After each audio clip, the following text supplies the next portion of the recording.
So today, I want to do something a little bit different. Rather than starting with the latest headline or economic report, I want to take you behind the scenes and explain some of the recent changes that we made inside of our Hobart Wealth Prime portfolios. Now, these portfolios matter because the vast majority of our clients all have at least some exposure to these strategies. So when we make an adjustment, there's a good chance that it affects you. And I want to make sure you understand not only what we changed, but why we changed it. Now, before I get into this, I just want to mention again, we release trade rationale or trade notes anytime we make adjustments to the portfolios, and you can access those at any time to also read into the changes, understand why we made them and what we did. But today, I want this to be about those adjustments. So let's begin with the big picture. Markets have performed well, which is great. Stocks have delivered strong returns over the last several months. Many of the investment themes that we own, they've worked, and the market has been approaching new highs. Now, again, this is all good news, but good news does not mean that we stop managing risk. In fact, strong markets are often when discipline matters the most. Think about driving on a long road trip. Now, thankfully, I haven't had to go on a long road trip lately with the family, right, with the two young boys. But when traffic is moving, the weather's clear, and everything feels easy, well, that's not the time that we're going to take off our seatbelt. We keep it on because conditions can change and can change very quickly. Makes me think of the wreck that I was in, a few months ago. Thankfully I had the seatbelt on because that happened so fast. Portfolio management, it works the same way. We want to enjoy the gains, but we also have to respect the risks. So the first thing that we did in the portfolios was slightly reduce our overweight position in stocks. Now, let me be clear. We're not abandoning the stock market. We still favor stocks over bonds, and our portfolios still remain slightly overweight stocks compared to a traditional balanced portfolio. It was just a trim, not an exit. And, after a strong advance, we believed it made sense to lock in a portion of the gains and to slightly reduce the amount of overall portfolio risk. It's not market timing. It was simply rebalancing. And it's the process of bringing the portfolio back into alignment before the market makes that decision for us. And that's such a key point. We're making adjustments to the portfolio, bringing back into alignment, and it's proactive, not reactionary.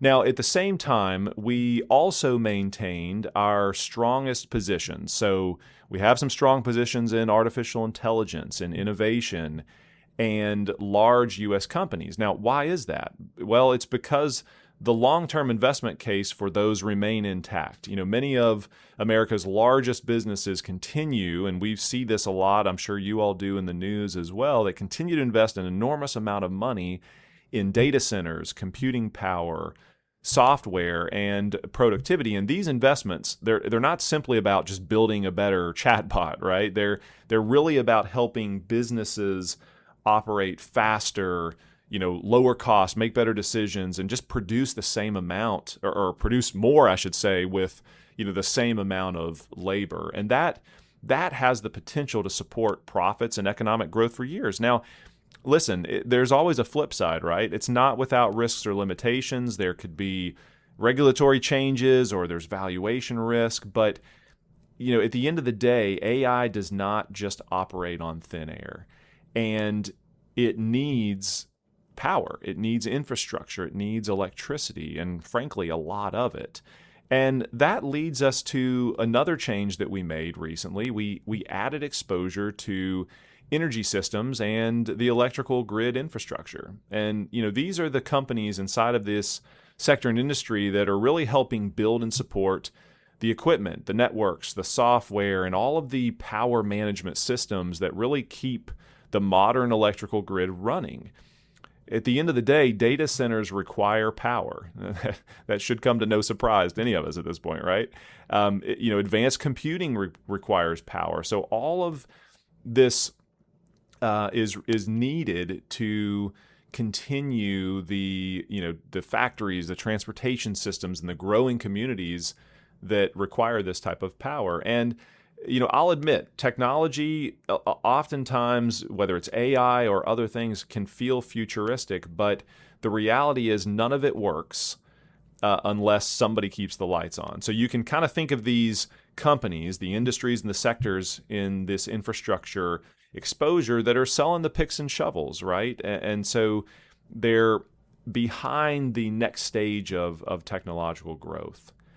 Now, we also refined our international exposure. Rather than relying entirely on just one broad international index, we are using a more selective, actively managed international country strategy. Now, why does that matter? Well, we all know this, but I want to remind you that international markets, they're not just one single investment. There are different countries that have different economic conditions, different industries, different currencies, very different policies, and so the opportunity set is different. And so owning everything simply because it sits outside of the United States may not always be the most effective approach. And I would argue that from our perspective, that is not the most effective approach.